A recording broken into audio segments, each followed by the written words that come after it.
Ich mag sehr anderen zu helfen, deswegen will ich mich um ältere Menschen kümmern.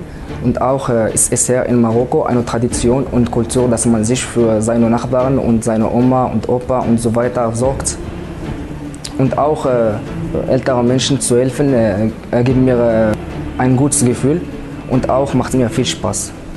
Ich mag sehr anderen zu helfen, deswegen will ich mich als Altenpfleger werden. Und was ich für diesen Beruf bevorzuge, dass die gemeinsame Arbeit im Team mit erfahrenem Fachpersonal macht mir viel Spaß.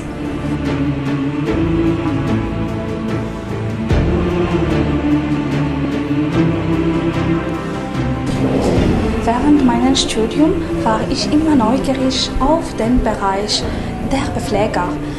Deshalb möchte ich als Altenpflegerin werden und im Bereich Medizin arbeiten.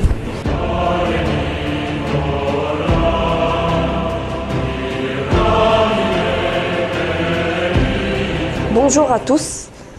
Alors, je leur enseigne les différentes étapes des soins auprès des malades. On s'appuie sur la règle d'or, c'est-à-dire l'organisation, réalisation, relation. Avant toute chose, il faut déjà savoir et connaître le malade et sa pathologie avant de faire n'importe quel soin. Ensuite, en passant à la réalisation, c'est-à-dire préparer le matériel, prévenir la personne. Et après, il faut absolument avoir une bonne relation de confiance entre la personne à aider ou à soigner et l'aide soignant. Je leur enseigne aussi les habits de la vie quotidienne, c'est-à-dire la toilette intime, bain de propreté, douche, pose d'une protection anatomique, toilette de siège, toilette génito-anale, aussi la capilluve, c'est-à-dire les shampoings, pédiluve, bain de pied.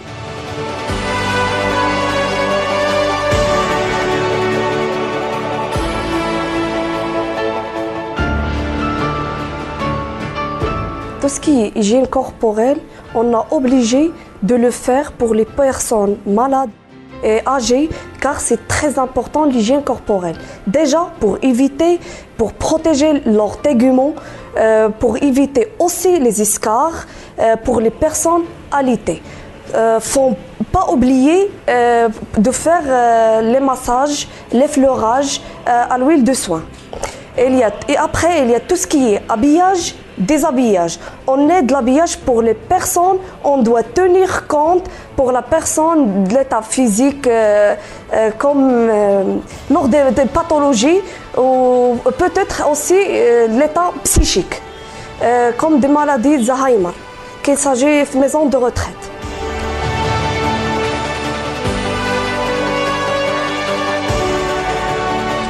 Ich möchte Altenpflegerin werden, weil ich mich seit langer Zeit für diesen Bereich interessiere. Außerdem ist es in Marokko Tradition, älteren oder kranken Menschen, zum Beispiel Verwandten oder Bekannten, zu helfen.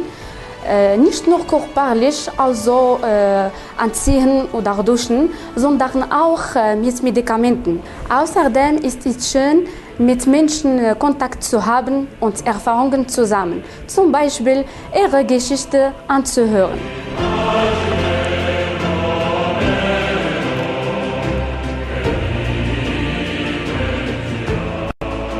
Bin ich als Physiotherapeut in einer privaten Physiotherapieklinik in Meknes tätig.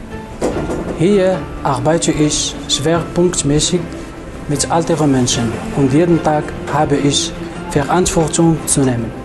Des Weiteren sehe ich eine duale abgeschlossene Ausbildung als finanzielle Sicherheit an.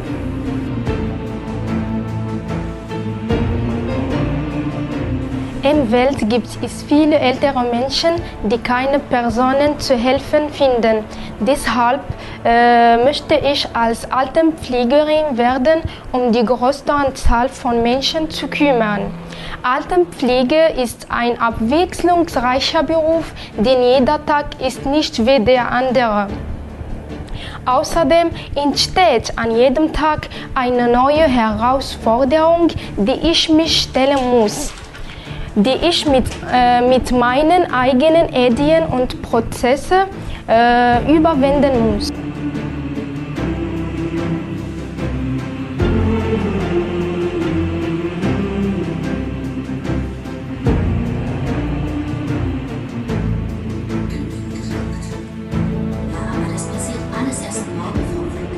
Ältere und schwächere Menschen zu pflegen, ist also ein Bestandteil unserer Kultur. Die Arbeit als Altenpfleger macht mir viel Spaß, denn es war mir immer eine Ehre, dass den anderen helfen kann und ihnen eine Freude machen kann. Wir werden irgendwann alt und wir werden auch Hilfe benötigen. Marius, du hast das Aufnahmegespräch mit Ficke. Auch wenn unser Gespräch nicht lange dauert, müssen wir das ja nicht im Stehen machen. Ein Arzt hilft gleich in ihre Patienten sagen, dass unsere Besuchszeit von 9 bis ein Telefon anmelden. Oder vielleicht ein Fernseher für abends?